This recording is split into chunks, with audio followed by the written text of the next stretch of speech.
আমি একটু বাইরে যাইতেছি। বাইরে যাইতেছি মানে? বাইরে কোথাও যাওয়ার লাগবে না। আরে কি কইতাছো তুমি? বাইরে যেতে পারুম না কেন? আরে এলাকার কাহিনী শুনতেছেন না, কত ধরনের আজগবি কাহিনী ঘটতেছে। আমি চাই না আপনি বাইরে যে কোনো বিপদে পড়েন। আমি ইন্দ্রাণী ভয় ঘরে বইয়া থাকুম, এটা তুমি একটা কথা কইলা? আরে এর লেগেই তো ডর। ইন্দ্রাণীর সবচেয়ে বড় শত্রু হয়েছেন আপনি। আপনারা যদি কিছু কইরা ফেলে, আমার কিছু করতে পারবো না, এগুলো তুমি চিন্তা করো না তো। আমি যাই। আপনি আমার কথাটা শুনেন না, আপনি বাইরে যায়েন না। দেখো পাগলামি করো না, আমার যাইতে দাও। আমি কতদিন ঘরের মধ্যে বসে রাখুম? আপনি বুঝতেছেন না কেন? আপনি ছাড়া তো আমার কেউই নাই। আপনার কিছু হইলে আমি কেমনে থাকবো?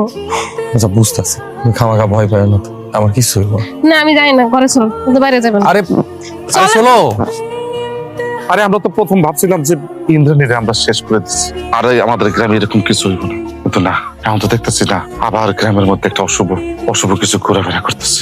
আর ওই অশুভই দাদা শুনেন, গ্রামের মধ্যে যের পিছনে কার হাত আছে? আপনারা তো সবাই বলেন ইন্দ্রাণী নাকি মরে গেছে। আমার তো মনে হয় না ইন্দ্রাণী মরছে। তুই যেটা কইছস ওটা কিন্তু আমারও সন্দেহ হয়। আমারও জানি কেন মনে হইতেছে আমরা আপনারা চিনতে পারি নাই। যতবারই আপনি আমার এলাকায় গেছেন আমরা অপমান করছি আপনারে, তারপরে বিশ্বাস করেন একটার পর একটা খালি অঘটন ঘটতেছে আমার এলাকায়। বাবা একমাত্র আমাকে বিশ্বাস, একমাত্র আপনিই পারেন আমগরে এই অশুভ থেকে বাঁচাইতে। আমগরে বাঁচান বাবা, আমগরে বাঁচান। সূর্যাস্তের পর আমি তোকে এলাকায় আইতাছি, তখন আসিস। এখন যা।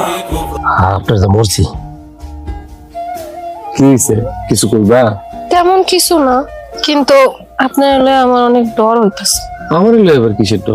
এলাকাতে একটার পর একটা মানুষ মরে যাইতাছে, সবাই তো কইতাছে এগুলো নাকি ইন্দ্রাণী করতেছে। আর ইন্দ্রাণীর সবচেয়ে বড় শত্রু হলো না, তা আপনার হলে ডরা মনে তো কার হলে ডরো। আরে সব ভাওতাবাজি কথা। দুটা মানুষ গ্রামে মারা গেছে, তারা যে কোনো কারণে মারা যেতে পারে, এটা নিয়ে একটা চিন্তা আমার কি আছে? আর এক তান্ত্রিক আসছে, তার কথা শুনে তুমি আবার টেনশনে পড়ে গেছো। টেনশনে না পড়ে কি করবো? আপনার যদি কিছু হয়ে যায় তাহলে আমি কি করবো?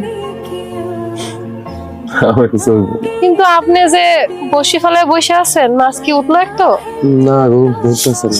আচ্ছা, আমার মামার শরীরটা অনেক খারাপ, আমি সন্ধ্যাবেলা একটু দেখতে যাই। একলা যাইবা? আমার সমস্যা নাই, আপনার তো কাম আছে, নাহলে তো কইতাম আপনি দিয়ে আসলে। আচ্ছা ঠিক আছে,